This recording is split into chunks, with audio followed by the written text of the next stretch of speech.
Shalom Bapak Ibu Saudara yang dikasihi oleh Tuhan. Saya percaya bahwa pada hari ini kita datang untuk memuji Tuhan, amin. Sebelum kita memulai ibadah kita, mari kita tundukkan kepala, kita bersatu di dalam doa. Kami mengucap syukur Tuhan buat kasih setiamu dalam kehidupan kami. Kami bersyukur sebab kami percaya bahwa kami punya Tuhan yang luar biasa atas hidup kami. Bertatalah atas setiap kehidupan kami. Dan pada kesempatan pada hari ini Tuhan, kami datang untuk memuji dan memuliakan nama-Mu. Terima kasih di dalam nama Tuhan Yesus. Haleluya. Amin. Mari kita memuji Tuhan. Haleluya.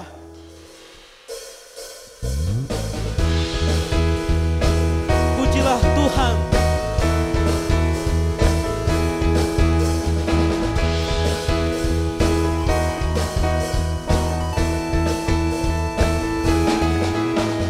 Mari puji Tuhan. Mari puji Tuhan. Hai seluruh pulau. Hai seluruh pulau. Bumi pun bersuka.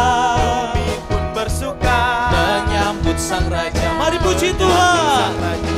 Mari puji Tuhan. Mari puji Tuhan. Hai seluruh pulau. Hai seluruh pulau. Bumi pun bersuka. Bumi pun bersuka Menyambut Sang Raja. Dan pulau-pulau. Pulau-pulau bersuka cita. Pohon-pohon bertepuk tangan. Gunung-gunung bersorak-sorak. Kita semua memuji Tuhan. Sebab Yesus Tuhan dan Raja. Segala Raja.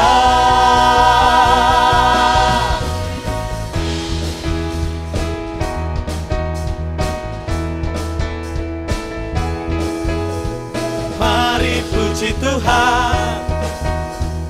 Hai seluruh pulau. Bumi pun bersuka. Bumi pun bersuka. Bumi pun bersuka Menyambut Sang Raja. Dan pulau-pulau. Pulau-pulau bersuka cita. Pohon-pohon bertepuk tangan. Gunung-gunung bersorak-sorak. Kita semua memuji Tuhan. Sebab Yesus Tuhan dan Raja. Segala Raja. Bapak Ibu Saudara, Indonesia terdiri berbagai macam pulau, suku, budaya, dan bahasa. Ada pulau Sumatera, ada pulau Kalimantan, ada pulau Sulawesi, ada pulau Maluku, Papua, dan NTT. Semua pulau memuji Tuhan. Mari kita nyanyikan pujian ini dengan bahasa Sumatera. Puji Ma Jehovah, saya puji Ma Jehovah. Puji Ma Jehovah, saya puji Ma Jehovah. Puji Ma Jehovah, puji Ma Jehovah, saya puji Ma Jehovah. Puji Ma Jehovah, puji Ma Jehovah, saya puji Ma Jehovah. Dan pulau-pulau, pulau-pulau bersuka cita. Pohon-pohon bertepuk tangan. Gunung-gunung bersorak-sorak. Kita semua memuji Tuhan. Sebab Yesus Tuhan dan Raja. Segala Raja. Mari kita nyanyikan pujian ini dari sesuai dengan suku Kalimantan. Yang merasa bahwa punya suku Kalimantan boleh lambaikan tangan. Yes, saya mau. Mari kita pujian bersama-sama. Adil Katalino, Bacuramin Kasaruga, Basena Kajubata, Arus, Arus, Arus. Adil Katalino, Adil Katalino, Bacuramin Kasaruga, Basena Kajubata, Arus, Arus. Dan pulau-pulau, pulau-pulau bersuka cita. Pohon-pohon bertepuk tangan. Gunung-gunung bersorak-sorak. Kita semua memuji Tuhan. Sebab Yesus Tuhan dan Raja. Segala Raja. dari Pulau Jawa, boleh lambaikan tangannya. Ada Pulau Jawa Tengah, daerah Jawa Tengah, Jawa Timur, dan Jawa Barat. Kita semua memuji Tuhan, amin. Monggo mas, puji Gusti, Gusti Yesus Juru Wilujeng. Monggo mbak, puji Gusti, Gusti Yesus Juru Wilujeng. Monggo mas, puji Gusti, Gusti Yesus Juru Wilujeng. Monggo mbak, puji Gusti, Gusti Yesus Juru Wilujeng. Dan pulau-pulau bersuka cita, pohon-pohon bertepuk tangan, gunung-gunung bersorak-sorak. Kita semua memuji Tuhan. Sebab Yesus Tuhan dan Raja, Segala raja Timur. Pulau Timur terdiri dari Pulau Sulawesi, NTT, Maluku, Papua. Semua memuji Tuhan. Haleluya. Haleluya. Ikuti gerakannya saudara-saudara. Sio manise, katong puji Yesus. Sio manise, Sio manise, katong puji Yesus. Sio manise, Sio manise, katong puji Yesus. Sio manise, Sio manise, katong puji Yesus. Sio manise, Sio manise, katong puji Yesus. dan pulau-pulau. Pulau-pulau bersuka cita, pohon-pohon bertepuk tangan, gunung-gunung bersorak-sorak. Kita semua memuji Tuhan, sebab Yesus Tuhan dan Raja, segala raja. Mari puji Tuhan, hai seluruh pulau. Bumi pun bersuka menyambut Sang Raja. Mari puji Tuhan, Berikan kemuliaan bagi Tuhan kita. Haleluya.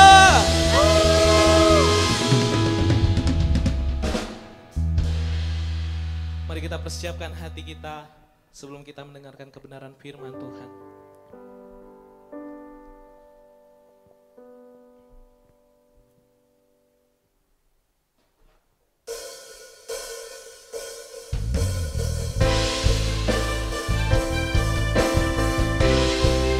Kami memuji kebesaran-Mu Tuhan, sebab Engkau yang layak ditinggikan, Engkau yang layak dipuji.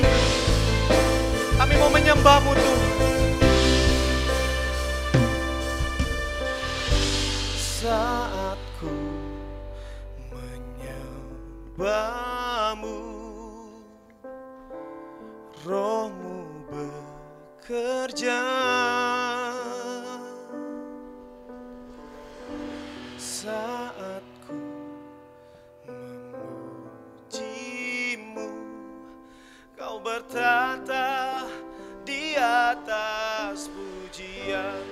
Ku angkat hatiku, ku pandang kekudusan-Mu. Saat ku sembah, ku puji-Mu, ku rasakan kehadiran-Mu Tuhan.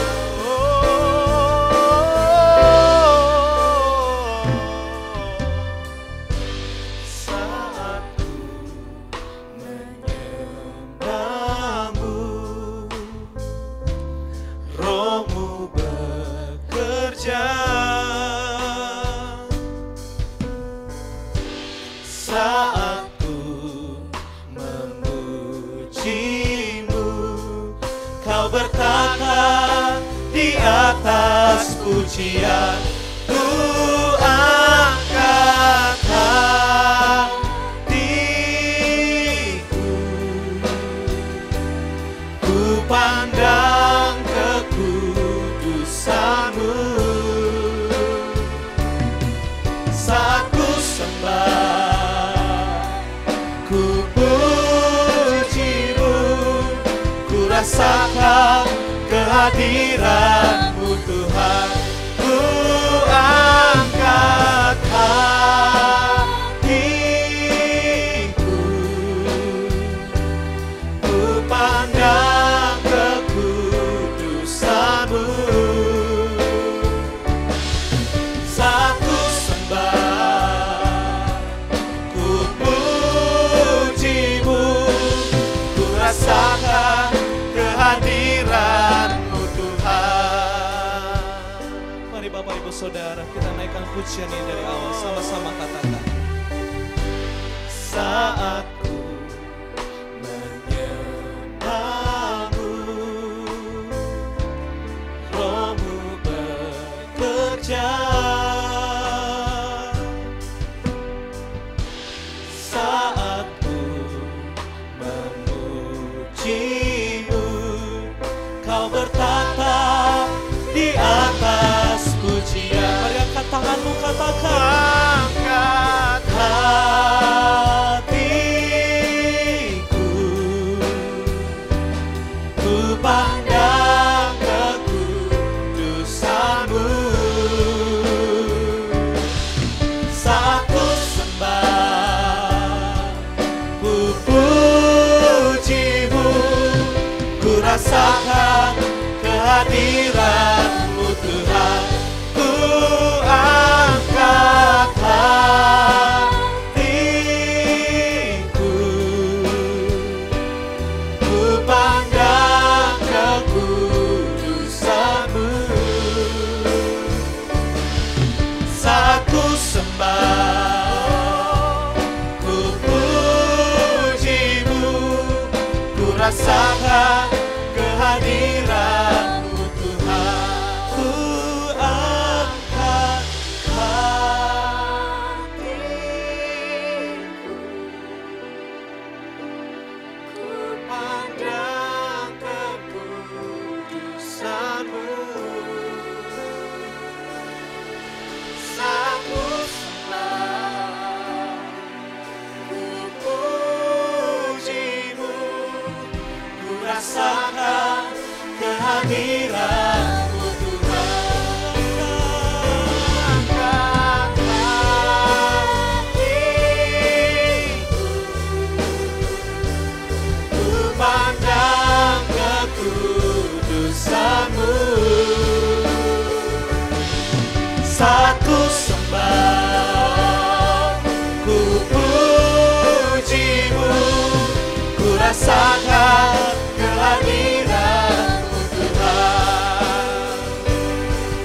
Saat ku sembah, ku puji-Mu, ku rasakan kehadiran-Mu Tuhan. Saat ku sembah, ku puji-Mu, ku rasakan kehadiran-Mu Tuhan. Mari angkat hatimu, mari angkat suaramu semuanya. Rasakan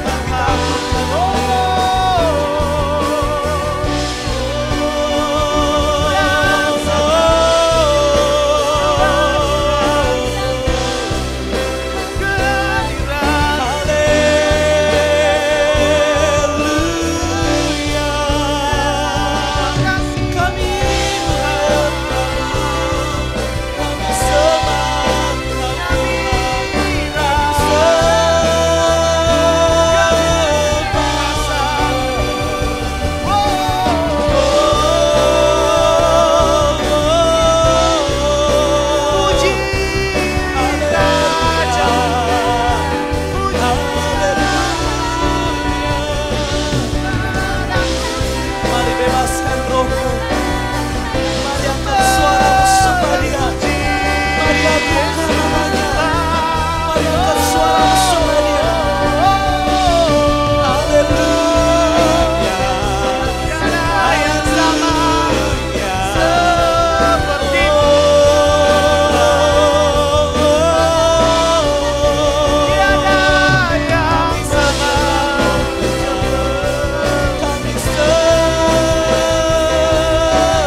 Sudahkah kita memberikan yang terbaik bagi Tuhan dalam kehidupan kita?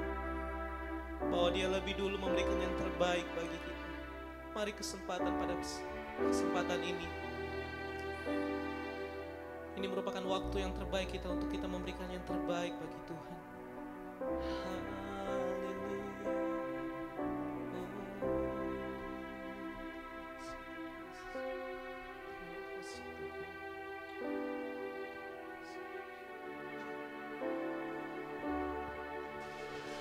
Layak dipuji, disembah, Kaulah yang bertata dulu, sekarang, dan selamanya. Raja atas segala raja, namamu besar termulia. Layak dipuji, disembah, Kaulah yang bertata dulu, sekarang, dan selamanya. Raja atas segala raja, namamu besar termulia. Sebab Kau yang layak disembah, layak dipuji, disembah, Kaulah yang bertata dulu, sekarang, dan selamanya. Raja atas segala raja, namamu besar termulia. Namamu besar termulia. Namamu besar termulia.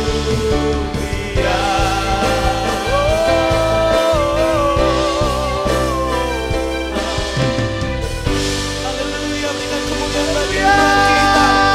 Yesus Tuhan, Yesus Raja. Terima kasih Dia Tuhan. Raja di atas segala raja. Haleluya.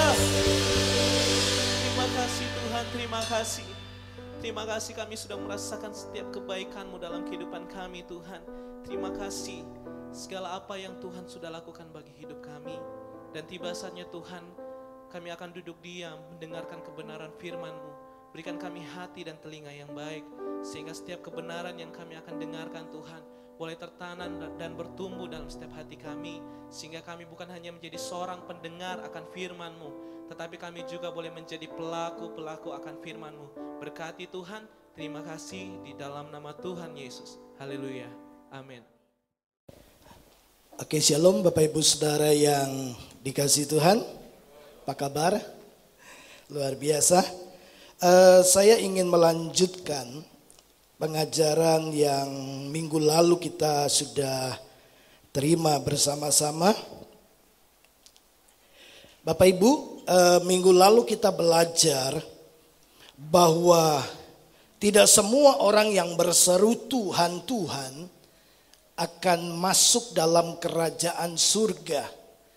Tapi mereka yang akan masuk dan tinggal bersama-sama dengan Yesus Kristus sebagai yang sulung dari banyak saudara adalah orang-orang yang mengalami kelahiran baru.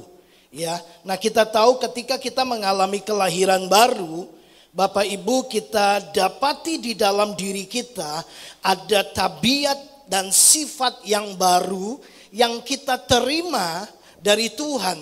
Ya, nah itu kemudian membawa pembaharuan terjadi di dalam manusia batinia kita, secara khusus di dalam roh kita. Roh kita diperbaharui, lalu kemudian kita menemukan bahwa orang yang mengalami kelahiran baru tiba-tiba saja semua kekasarannya tiba-tiba itu dilembutkan oleh Tuhan.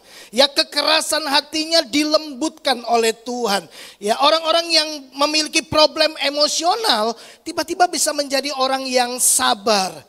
Kita temukan juga Bapak Ibu, bagi orang-orang yang mengalami kelahiran baru, Mereka itu tiba-tiba kita merasakan begini, ada kerinduan yang kuat di dalam diri kita untuk terus hidup di dalam kebenaran. Tiba-tiba kita ingin terus secara bergairah baca firman, berdoa, ibadah. Kita suka dengan hal-hal yang rohani. Nah, kita seringkali menyebut itu sebagai kasih mula-mula.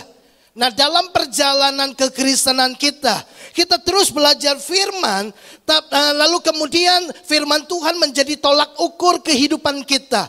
Firman Tuhan kemudian menjadi parameter yang harus kita capai. Tapi dalam perjalanan hidup kekristenan kita temukan Bapak Ibu bahwa terbanyak di antara kita dapati ternyata tidak mudah untuk kita memenuhi standar firman Tuhan.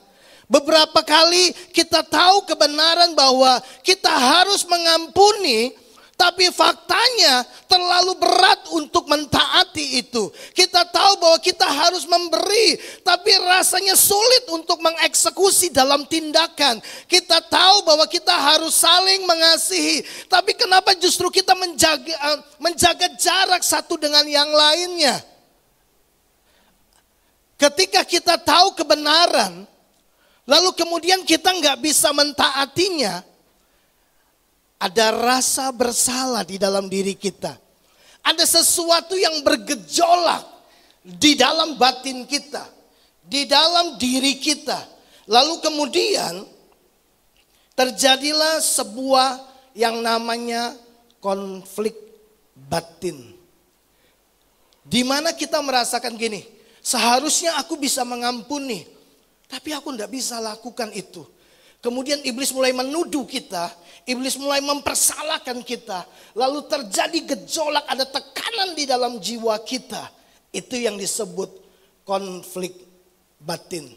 Bapak Ibu, hari ini saya ingin mengajak Bapak Ibu belajar. Kita bisa lihat PowerPoint. Kalau Bapak Ibu suka dengan tema kita adalah apa? Konflik batin. Ya, memang tulisannya kurang enak dilihat. Ya namanya juga lagi konflik kan. Ya, jadi tulisannya juga agak acak-acakan. Nah, mari kita belajar bersama-sama.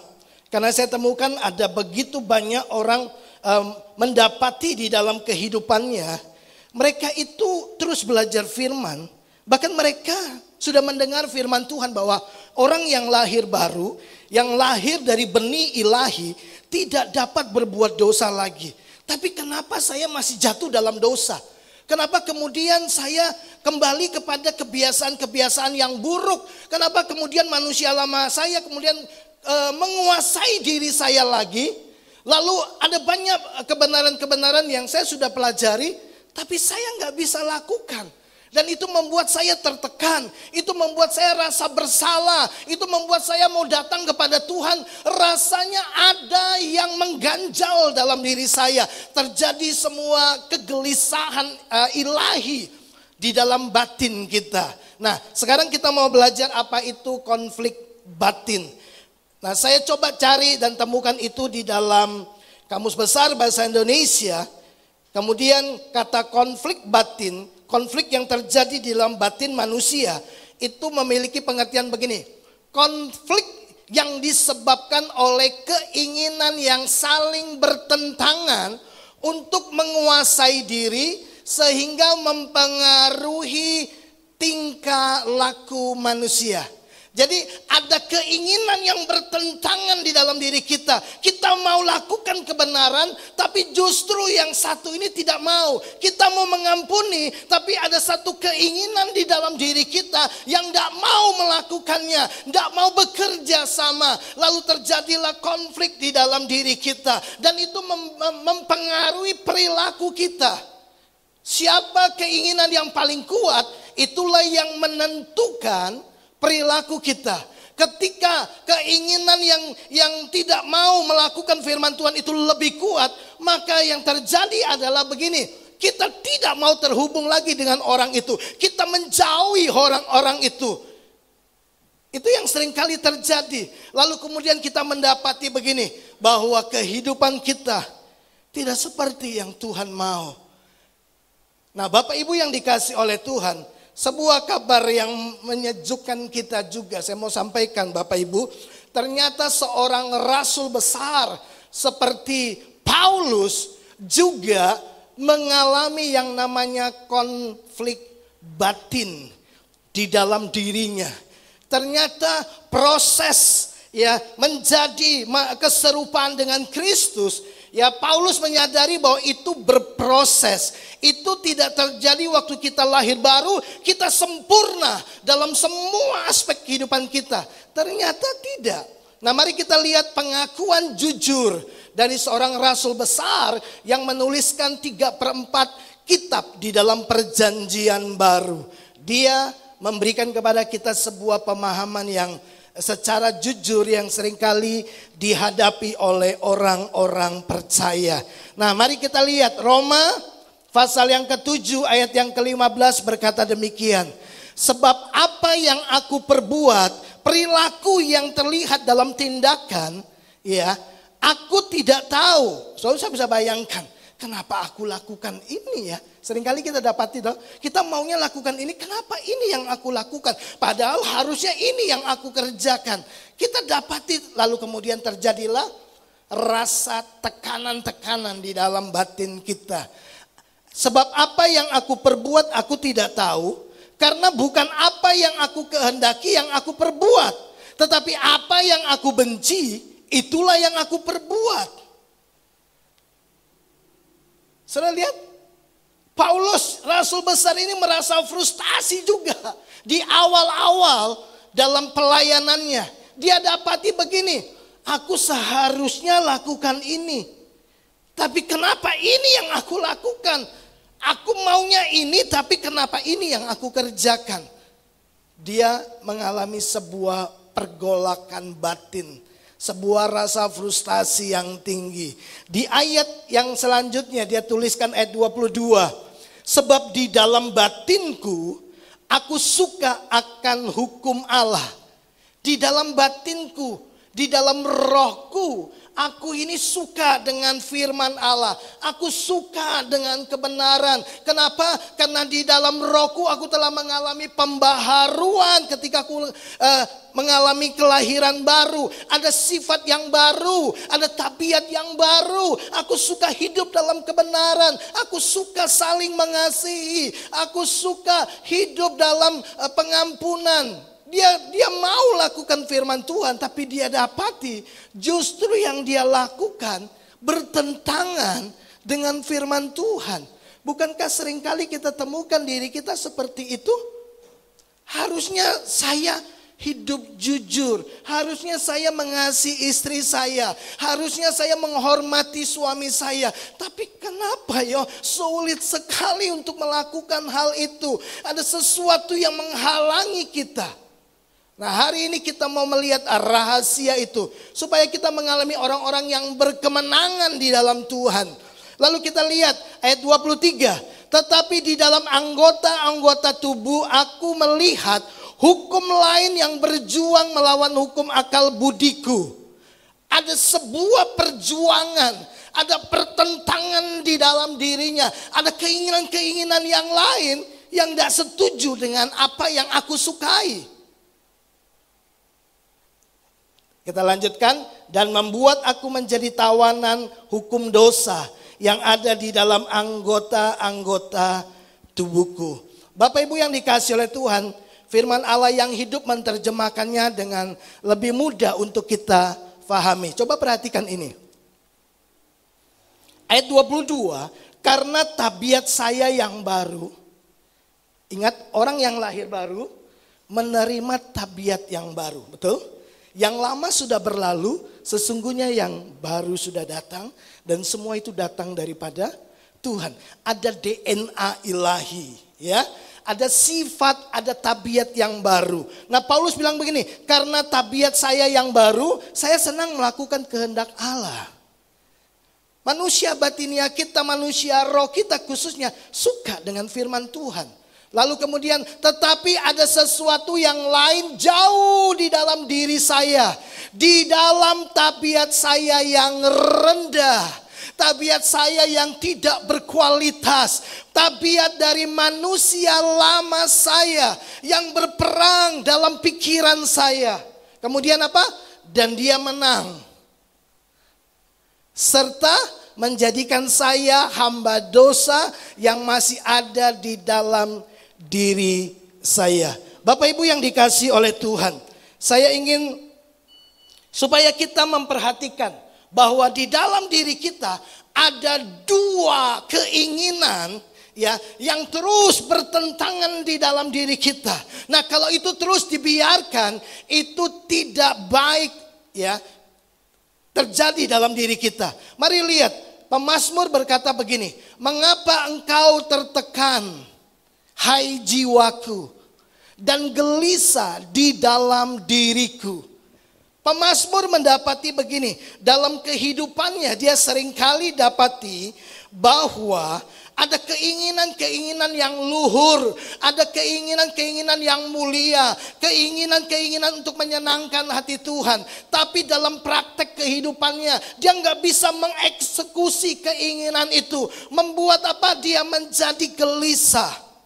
Dan dari sini kita tahu bahwa konflik batin, ya, kegelisahan, tekanan itu ternyata terjadi di dalam jiwa kita. Ingat Bapak Ibu bahwa manusia itu adalah makhluk roh. Saya pernah ajarkan ini kepada Bapak Ibu Saudara. Manusia itu makhluk roh dengan pengalaman-pengalaman jasmani.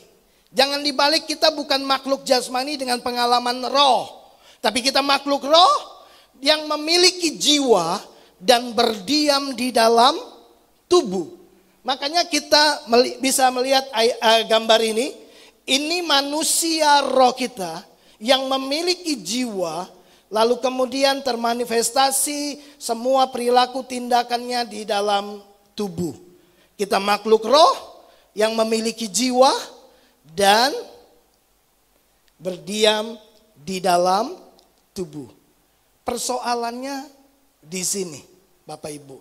Ketika kita lahir baru, yang diperbaharui itu adalah manusia roh kita. Betul? Waktu kita mengalami kelahiran baru, apa yang dilahirkan oleh roh adalah roh. Maka yang dilahirkan kembali itu adalah manusia roh kita. Tapi jiwa dan tubuh itu masih tetap yang lama. Itu belum mengalami pembaharuan. Itulah bagian yang harus kita kerjakan, berproses dari hari ke hari upaya kita memperbaharui jiwa dan tubuh kita. Nah, lalu kemudian Bapak Ibu, kita dapati bahwa semua gejolak-gejolak jiwa itulah yang membuat kita menjadi gelisah. Itu yang seringkali membuat kita merasa kita tidak layak. Saya merasa tidak layak. Itu perasaan. Di mana itu? Di jiwa. Betul? Nah, mari kita lihat ayat ini baik-baik. Paulus menuliskan demikian. Di dalam Efesus pasal 4, karena kamu telah mendengar tentang dia dan menerima pengajaran di dalam dia menurut kebenaran yang nyata dalam Yesus. Yaitu bahwa kamu berhubung dengan kehidupan kamu yang dahulu harus menanggalkan manusia lama yang menemui kebinasaannya oleh nafsunya yang menyesatkan, supaya kamu dibaharui di dalam roh dan pikiranmu, di dalam jiwamu, dan mengenakan apa? Manusia baru. Paulus bilang begini, ketika engkau dengar firman, engkau dengar pengajaran tentang Yesus Kristus, engkau percaya, engkau mengalami kelahiran baru, maka dia berkata begini, engkau harus menanggalkan manusia lamamu. Pertanyaan saya, siapa yang menanggalkan? Kita. Itu bukan bagian Tuhan. Bagian Tuhan dia memperbaharui manusia roh kita. Tapi untuk menanggalkan, Paulus bilang gini, kita harus menanggalkan. Kita harus apa? Memperbaharui. Dengan apa? Mengenakan manusia baru. Jadi ada tindakan-tindakan, ada upaya-upaya yang Bapak Ibu harus lakukan. Nah ternyata di dalam diri kita, setelah kita terima firman, kita percaya mengalami kelahiran baru, masih ada keinginan manusia lama yang ditulis oleh Paulus di surat yang lain. Matikanlah segala sesuatu yang duniawi. Matikan, itu tindakan kita. Itu upaya yang harus Bapak, Ibu, dan Saudara ya dan saya lakukan. Tuhan memberi kemampuan kepada kita, tapi kita yang harus mematikan keinginan-keinginan daging. Kita yang memutuskan untuk membuang semua amarah, kedengkian, dan lain sebagainya. Bapak Ibu, kalau kita memperhatikan ini dengan baik, maka saya percaya kita akan mendapati dan menemukan bahwa manusia lama kita selalu ingin kembali menguasai bagian dari jiwa kita. Ingat, waktu kita lahir baru, jiwa kita masih jiwa yang lama. Dengan semua kenangan-kenangan yang pernah kita alami. Ada yang lahir baru tiba-tiba lupa semuanya. Jiwanya jadi kosong. Tidak ada memori. Tidak ada kenangan-kenangan. Tidak ada pengalaman-pengalaman yang menyenangkan, yang buruk, yang menyakitkan, yang melukai dan menghibur. Enggak kan? Kita masih tersimpan semuanya itu di dalam jiwa kita. Nah, manusia lama kita itu berdiam, bercokol di area jiwa kita. Nah, iblis itu mencoba membangunkan kembali manusia lama kita lewat apa? Lewat kenangan-kenangan, lewat memori-memori yang pernah kita lalui. Contoh. Bapak Ibu, kita dengar kebenaran bahwa kita harus mengampuni. Betul? Harusnya kita mengampuni kan? Tapi lihatlah, tiba-tiba lihat gini. Iblis coba membangkitkan kembali memori-memori kita. Kenangan-kenangan kita tentang orang itu. Lalu kita pikir gini, enak aja ya. Ini kan orang yang menyakiti saya. Lalu perasaan kita bereaksi. Wah, kita jadi marah kan? Kita jadi terluka, kita jadi tidak senang. Lalu apa? Kehendak memutuskan. Tidak. Saudara lihat? Makanya Paulus bilang begini, buanglah amarah.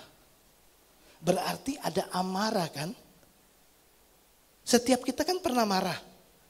Atau kita mungkin berkata, saya nggak pernah marah Pak, saya malah dimarahin terus. Enggak, anak kecil aja pernah marah. Dia punya memori, dia punya kenangan. Nah, kenangan itulah yang coba iblis munculkan supaya begini. Pikiran kita, perasaan kita, emosi kita, kehendak kita itu dapat lagi didominasi, dikuasai, dikendalikan oleh manusia lama kita. Makanya Alkitab bilang matikanlah. Salibkan manusia lama kita. Bapak Ibu yang dikasihi oleh Tuhan. Kalau kita membaca lebih dalam lagi.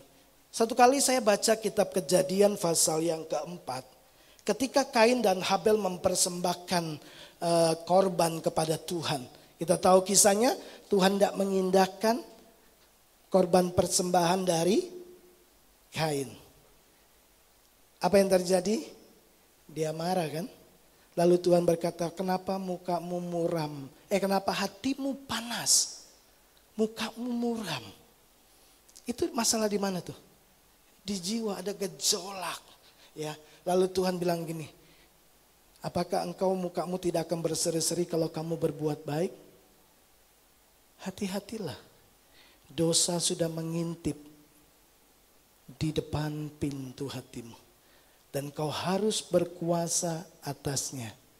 Jangan biarkan dosa berkuasa atas hidup kita. Paulus menuliskan begini, kalau kita marah, jangan sampai matahari terbenam. Lalu kalimat selanjutnya, jangan kasih kesempatan kepada iblis. Waktu kita marah itu di mana? Di jiwa, di bagian emosi kita. Waktu itulah kesempatan bagi iblis untuk begini nih, munculkan kembali sifat-sifat manusia lama kita. Makanya kan begini, kita dapati kan orang-orang yang mengalami kasih mula-mula di awal bergairah, di awal itu semangatnya luar biasa, ya, kerinduan baca firman, berdoa, ibadah, bahkan mungkin ambil waktu puasa dan lain sebagainya. Semangat sekali, tapi tidak bertahan lama. Kemudian kita dapati begini, kenapa saya kembali kepada kebiasaan yang lama? Kenapa saya sekarang jadi gampang marah? Kenapa saya jadi orang yang sulit mengampuni? Kenapa saya jadi orang yang malas dan lain sebagainya? Kita temukan ada sesuatu yang salah di dalam diri kita.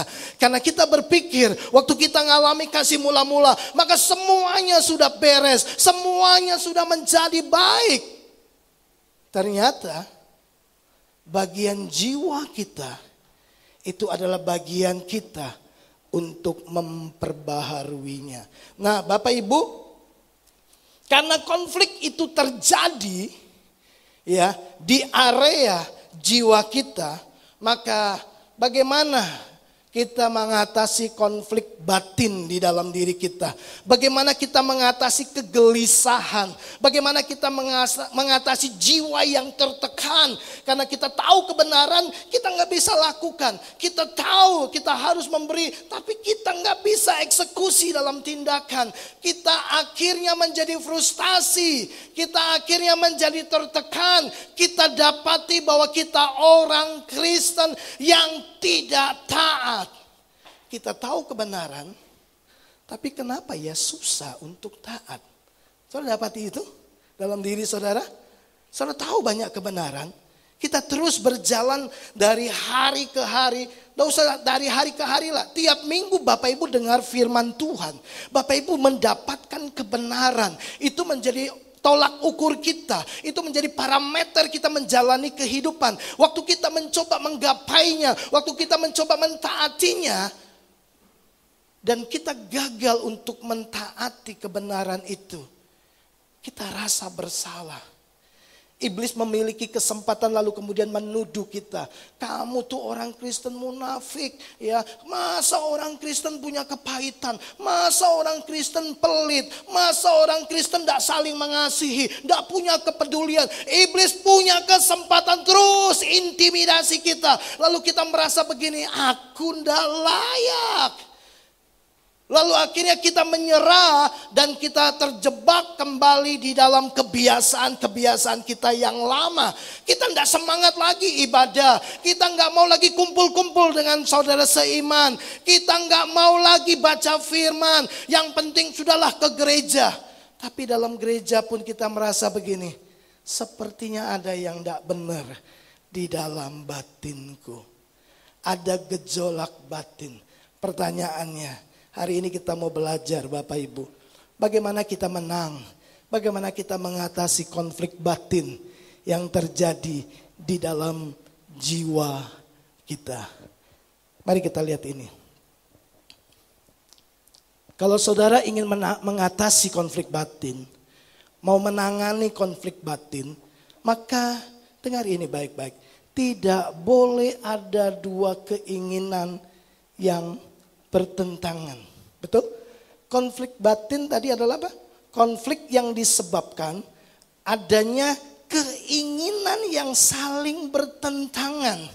Yang mau apa? Menguasai diri. Yang mau apa? Menguasai hidup saudara. dan kemudian mempengaruhi perilaku kita. Kalau jiwa kita yang belum diperbaharui itu yang menang, kita bisa jadi orang yang pemurung, kita bisa jadi orang yang boring, kita jadi orang yang tidak suka bertegur sapa dan lain sebagainya. Itu mempengaruhi perilaku kita. Nah Bapak Ibu, mari kita lihat ini baik-baik. Perhatikan ini, Paulus tuliskan ini. 2 Korintus 4 ayat yang ke-16. Sebab itu kami tidak tawar hati. Tetapi meskipun manusia lahiria kami semakin merosot. Namun manusia batinia kami dibaharui dari sehari ke sehari. Paulus yang pernah mengalami rasa frustasi. Ketika apa? Dia tahu kebenaran tapi dia nggak bisa taat. Dia tahu dia harus melakukan ini tapi dia nggak bisa eksekusi dalam tindakan. Dia merasa depresi, dia merasa tertekan. Kenapa ini yang aku lakukan? Yang aku suka malah yang benci. Yang aku benci yang aku lakukan. Lalu kemudian dia mengajar kita bahwa ternyata sesungguhnya di dalam batin kita, di dalam jiwa kita ini harus mengalami pembaharuan. Amin. Dia berkata, manusia batinia kita yang di dalamnya ada roh dan jiwa, batin dalam roh dan jiwa. Paulus berkata supaya kita diperbarui di dalam roh dan pikiran. Pikiran itu bagian dari jiwa. Oke? Jadi manusia roh kita diperbaharui oleh Tuhan, tapi bagian dari manusia kita yaitu jiwa itu bagian dari kita untuk memperbaharuinya dari sehari ke sehari. Jadi Bapak Ibu, bagaimana kita mengatasi konflik batin? Kita harus memperbaharui manusia batin kita. Kita harus memperbaharui jiwa kita. Nah, pertanyaannya adalah begini. Bahwa tadi saya katakan manusia itu adalah makhluk roh yang memiliki jiwa dan berdiam di dalam tubuh kan. Nah, jiwa itu juga memiliki 3 unsur. Ada 3 bagian di dalam jiwa kita. Kita semua tahu bahwa di dalam jiwa ada apa? Pikiran, perasaan, dan kehendak. Betul? Pikiran, perasaan, dan kehendak. Kenapa seringkali kita dapati begini? Kita suka baca firman Tuhan. Kita sudah memperbaharui diri kita dengan terus merenungkan firman Tuhan. Dan kita tahu kebenaran.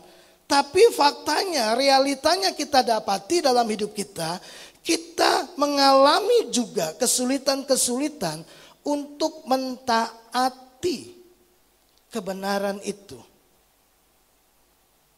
Nah, hari ini saya ingin menyodorkan perenungan ini kepada Bapak Ibu Saudara.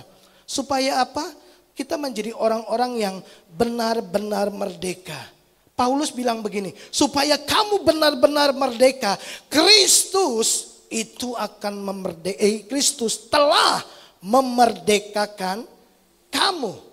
Tuhan yang berdiam di dalam roh kita akan memampukan kita, menolong kita untuk memperbaharui jiwa kita. Nah, Bapak Ibu, memperbaharui jiwa, maka saudara harus memperbaharui 3 bagian dari jiwa. Mari kita lihat yang pertama. Pembaharuan pikiran. Ya, di dalam Roma 12 ayat yang kedua dikatakan demikian. Janganlah kamu menjadi serupa dengan dunia ini, tetapi berubahlah oleh pembaharuan budimu. Sehingga kamu dapat membedakan manakah kehendak Allah, apa yang baik, yang berkenan kepada Allah, dan yang sempurna. Bapak Ibu, bagaimana kita memperbaharui pikiran kita? yaitu dengan merenungkan firman Tuhan. Pembaharuan pikiran itu dikerjakan oleh firman Tuhan. Tuhan memperbaharui sudut pandang pemikiran-pemikiran kita, pemahaman-pemahaman kita yang salah, paradigma-paradigma yang salah, yang dipengaruhi oleh budaya, yang dipengaruhi oleh kebiasaan-kebiasaan yang dibangun oleh manusia-manusia berdosa, itu dibersihkan oleh firman Tuhan. Mari kita lihat, Bapak Ibu, kalau kita melihat di dalam Yohanes 15 ayat yang ketiga, Yesus berkata kepada murid-muridnya, kamu memang sudah bersih oleh firman yang aku katakan. Kamu memang sudah bersih oleh firman yang aku katakan. Jadi firman Tuhan itu membersihkan semua pikiran-pikiran yang tidak baik, pikiran-pikiran yang salah, pikiran-pikiran yang tidak benar, itu dibersihkan oleh firman Tuhan. Lalu kemudian kita jadi mengerti apa yang menjadi kehendak Tuhan. Kita jadi tahu apa yang menjadi kesukaan Tuhan. Mana yang baik, mana yang berkenan, mana yang sempurna. Nah, persoalannya Bapak Ibu, apakah dengan tahu firman Tuhan, dengan menguasai firman Tuhan, lalu kemudian kita sudah tidak akan pernah lagi mengalami konflik batin? Apakah dengan mengetahui firman Tuhan saja kita tidak akan melakukan dosa? Apakah setiap minggu kita diperbaharui dengan pengajaran firman Tuhan, paradigma kita dibenahi, ya pemikiran kita diluruskan, ya semua konsep-konsep berpikir kita dibenarkan, diselaraskan dengan firman Tuhan. Saya mau tanya, keluar dari tempat ini, apakah kita melakukan firman Tuhan? Karena terbukti Yakobus berkata begini, ternyata didapati ada banyak orang-orang percaya hanya jadi pendengar saja. Kita cuma tahu firman Tuhan, tapi kita bukan pelaku firman. Kenapa? Karena kalau cuma memperbaharui pikiran saja, itu cuma satu bagian dari jiwa kita. Saudara dengar firman Tuhan, terlebih berkat memberi daripada menerima. Tapi coba cek bagian perasaanmu. Apakah engkau senang dengan berita itu? Halo? Beberapa orang tidak senang kalau gereja, kalau hamba Tuhan sudah bicara tentang menabur, perpuluhan, keuangan, langsung berkata gini, ini pendeta mata duitan ini pasti ini. Ini pendeta bicaranya duit terus gitu. Apa yang tidak senang dari jiwa kita? Perasaan kita. Emosi kita. Jadi ternyata Bapak Ibu tidak cukup memperbaharui pikiran kita dengan firman Tuhan. Mari saya beritahu. Orang yang tahu firman justru terbanyak melakukan pelanggaran firman. Tapi orang yang melakukan firman pasti akan menjauhi dosa. Orang yang tahu firman justru banyak kali dekat-dekat sama dosa. Banyak kali jatuh dalam dosa. Coba, semua dosa yang Bapak Ibu lakukan, kebiasaan lama yang muncul dalam diri saudara. Coba, saya mau tanya, apakah Bapak Ibu belum tahu kebenarannya? Halo? Alkitab berkata begini. Dalam kitab Ibrani 10:25, janganlah kita menjauhkan diri dari pertemuan-pertemuan ibadah. Menjelang kedatangan Tuhan yang kedua kalinya. Tapi justru kita didorong untuk saling menguatkan, saling membangun. Nah, untuk saling itu mesti ketemu. Harus terhubung. Nah, justru coba lihat gini. Dunia, iblis justru dengan situasi ini mencoba menarik kita tidak terhubung satu dengan yang lainnya. Kita beralasan social distancing. Padahal kita punya handphone, kita bisa terhubung lewat media dan lain sebagainya. Kita bisa saling mendoakan. Setiap kali Tuhan ingatkan seseorang di pikiran saya selalu coba telepon, lalu kemudian saya WA, karena saya nggak tahu apa yang dia butuhkan. Tapi setidaknya kalau saya tidak terhubung, saya berdoa buat dia.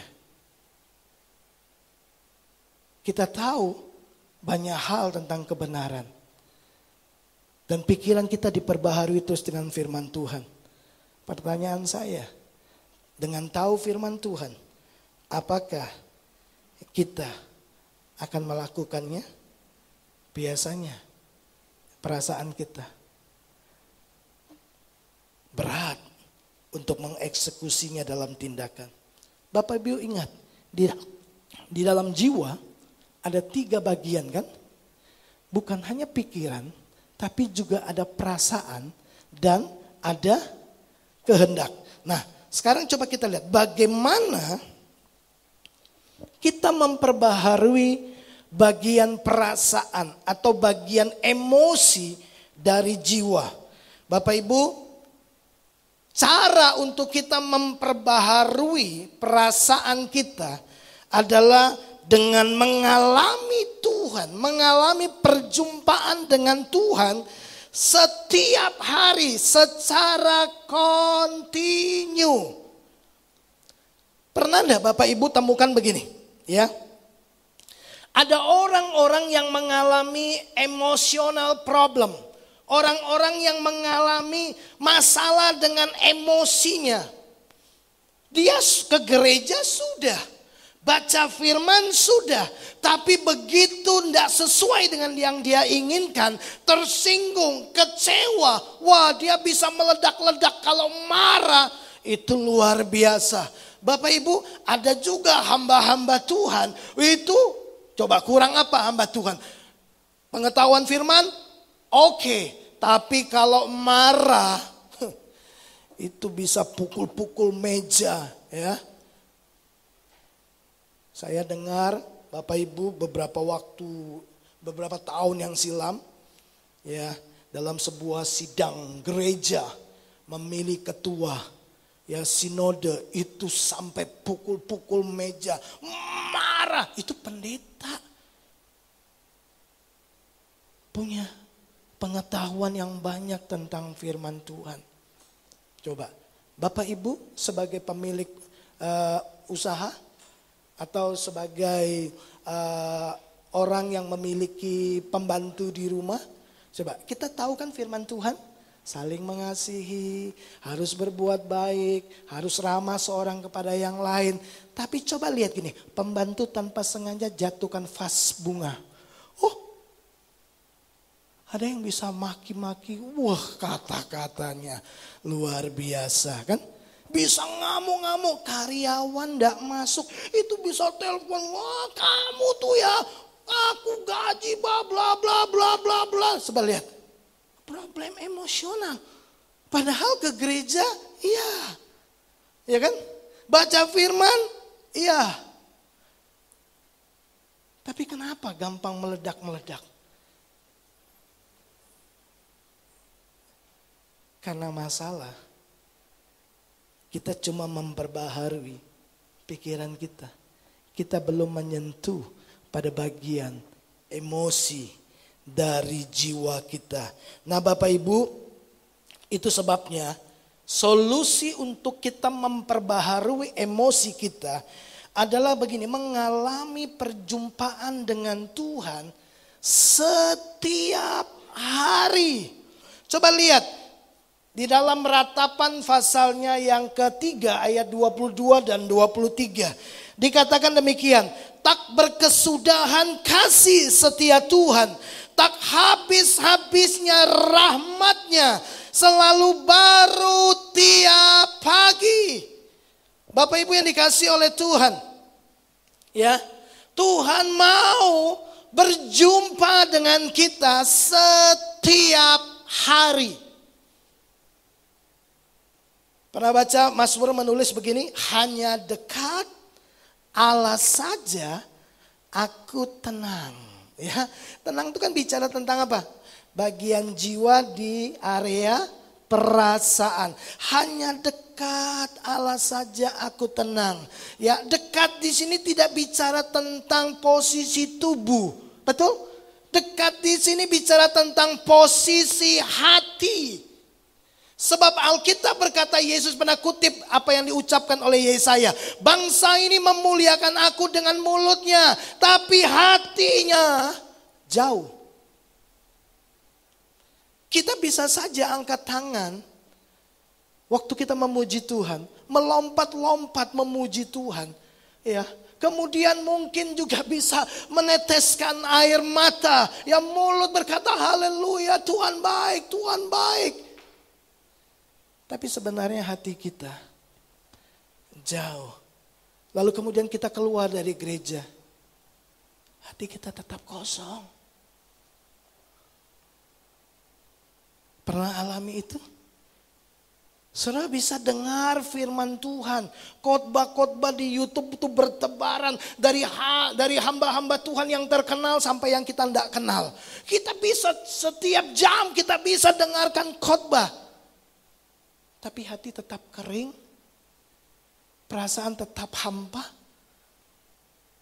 Pernah ngalami itu? Padahal pengetahuan terus ditambah-tambahkan. Ya, firman Tuhan terus kita tahu. Karena kita tidak pernah mengalami perjumpaan dengan Tuhan. Tapi Pak, saya pernah mengalami lawatan Tuhan. Saya sampai waktu didoakan malah saya jatuh, Pak. Waktu saya mengalami sebuah perasaan yang luar biasa. Saya senang sekali. Saya merasa beban saya lepas. Tapi itu kan dulu. Kapan terakhir kali saudara mengalami perjumpaan dengan Tuhan? Kapan terakhir kali? Waktu engkau saat teduh. Waktu engkau sedang menyembah, tiba-tiba saudara rasakan dekapan Tuhan. Saudara rasakan Tuhan dekat datang kepada saudara. Dia memberikan kepadamu kasih yang selalu baru. Dia kasih kita cinta yang selalu baru tiap hari.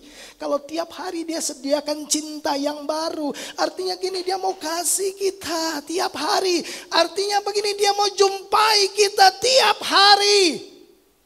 Kitab Ayub berkata begini, siapakah manusia sehingga engkau mendatangi dia tiap pagi. Setiap pagi Tuhan mendatangi manusia. Bapak Ibu, kalau Bapak Ibu rindu ketemu Tuhan, dengar ini baik-baik. Tuhan jauh rindu ketemu dengan saudara. Tuhan senang bersekutu dengan saudara. Baca Alkitab dari perjanjian lama, kitab Kejadian, sampai nanti kitab Wahyu terakhir. Dengar gini, Tuhan mau tinggal sama manusia. Manusia jatuh dalam dosa. Sebenarnya Tuhan bisa ciptakan lagi manusia yang lebih baik. Bisa. Tapi dia cinta sama manusia. Tiap hari dia datang kepada kita. Coba pikirkan sejenak. Kapan terakhir kali kau merasakan Tuhan? Kau ngalami lawatan Tuhan dalam hatimu. Tiba-tiba air matamu menetes. Dan kau tahu Tuhan sedang berjumpa dengan engkau. Jiwamu kembali diperbaharui. Bapak Ibu, jangan puas dengan pengalaman-pengalaman di masa lalu. Karena Tuhan selalu mau kasih cintanya yang baru. Setiap hari. Setiap hari. Artinya kan sederhana. Dia mau datang dalam hidupmu setiap hari. Waktu engkau ngalami Tuhan, kau rasakanlah apa yang ada di hatimu. Damai, tenang. Masalah tetap ada, tapi damai. Bukankah Yesus berkata, marilah kepadaku hai engkau yang letih lesu dan berbeban berat. Aku akan memberikan apa? Kelegaan kepadamu. Masalahnya tetap ada, tapi lega. Ketemu Tuhan, rasanya damai, tenang. dapat lagi kekuatan baru. Amin. Itu baru pada bagian yang kedua. Mari kita lihat bagian yang ketiga dari jiwa. Bapak Ibu, perhatikan ini. Bagaimana kita melakukan pembaharuan pada area kehendak kita. Satu-satunya cara kita memperbaharui kehendak kita adalah gini, sangkal diri dan pikul salib setiap hari. Bapak Ibu, kenapa kalau Bapak Ibu coba lihat ayat ini ya. Lukas pasal 9 ayat 23, kata Yesus kepada mereka semua, setiap orang yang mau, ya, setiap orang yang mau mengikut aku, ia harus menyangkal dirinya, memikul salibnya setiap hari dan mengikut aku. Setiap orang yang mau mengikut aku, yang mau, kalau saudara ada di sini karena saudara mau ikut Tuhan kan, maka syaratnya adalah gini, menyangkal diri dan pikul salib. Waktu saya merenungkan ayat ini, saya mengerti dan memahami pada akhirnya begini. Kenapa ya kita tahu kebenaran, tapi kita tidak atau kita mengalami kesulitan untuk mentaatinya. Kita tahu bahwa kita harus mengasihi, tapi kita nggak bisa mengasihi. Kita tahu kita harus mengampuni, kita nggak bisa mengampuni. Kita tahu kita tidak boleh menghakimi, tapi kita malah menghakimi. Persoalannya terletak pada bagian yang paling dalam di dalam jiwa kita. Nah, Bapak Ibu, kenapa ini syarat yang ditawarkan Tuhan di awal orang mau ikut Dia? Sebab ini cara satu-satunya untuk membuat kehendak bebas kita selaras dengan kehendak Allah. Nah, ingat Bapak Ibu, kita ini kan diciptakan memiliki kehendak bebas. Di area inilah keputusan dibuat. Saudara sudah memperbaharui pikiran saudara. Emosi saudara, perasaan saudara sudah mengalami pembaharuan karena saudara mengalami Tuhan. Tapi keputusan itu tetap penting. Ya. Keputusan itu terjadi di area kehendak.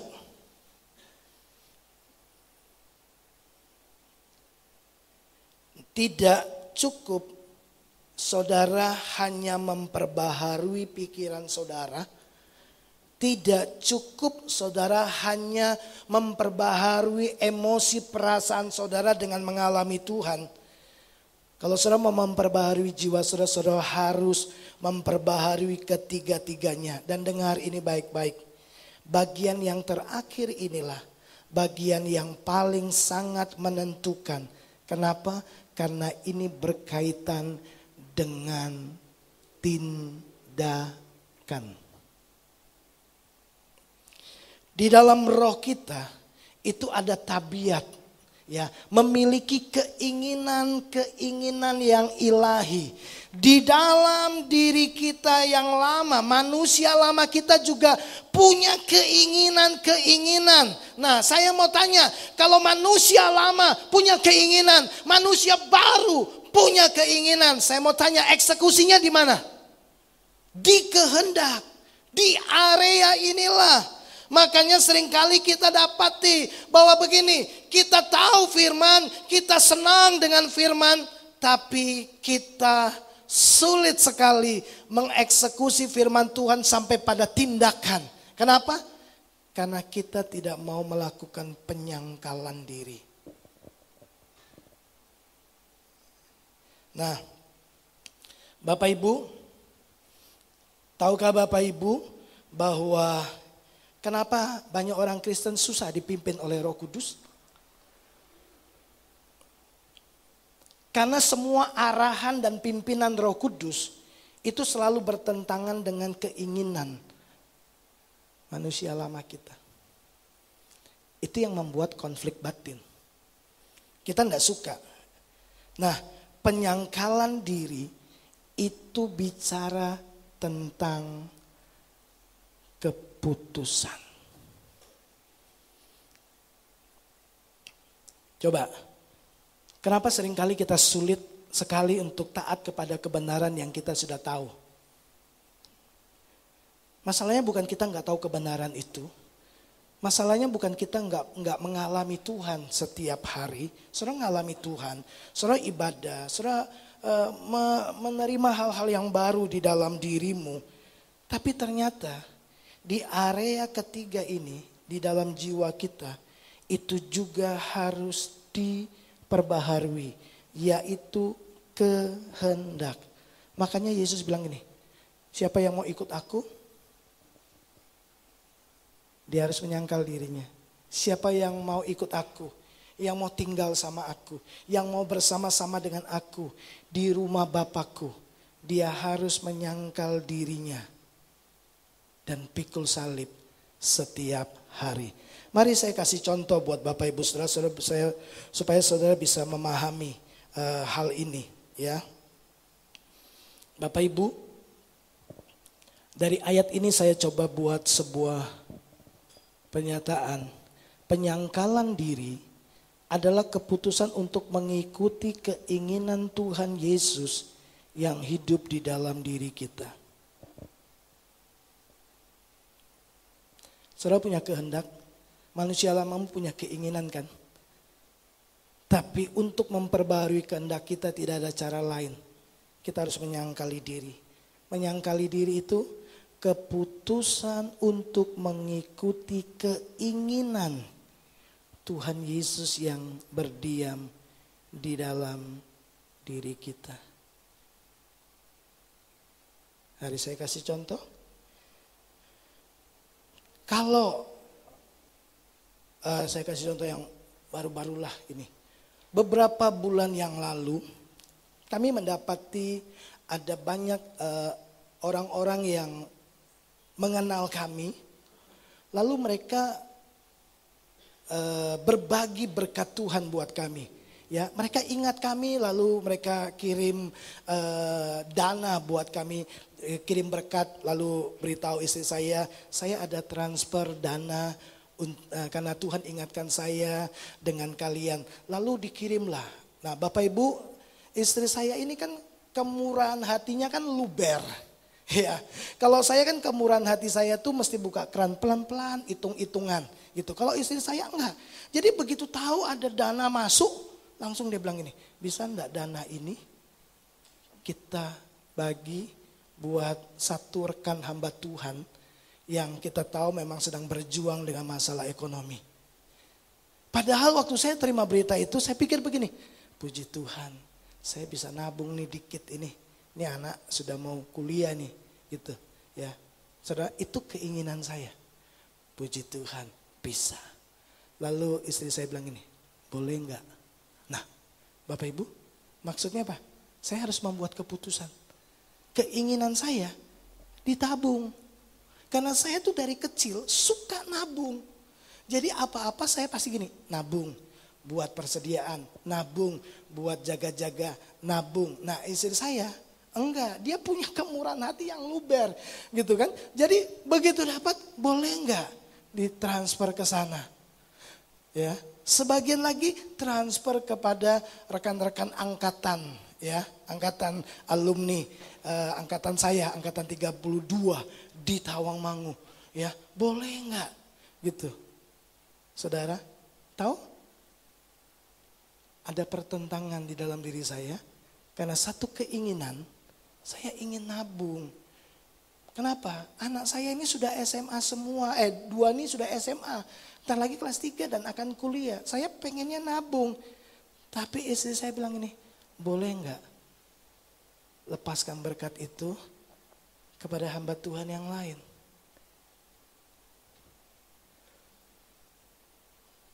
Saya harus membuat keputusan. Di area mana?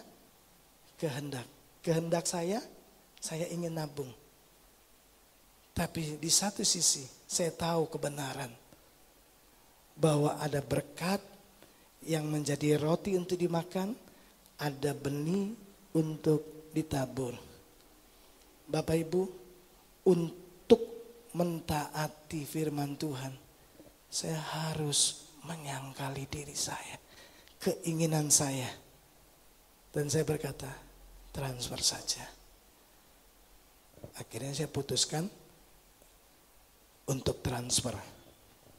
Bapak Ibu lihat gini, bahwa kalau kita mau melakukan kehendak Tuhan, memutuskan melakukan keinginan Tuhan, itu tidak bisa dilakukan tanpa sangkal diri.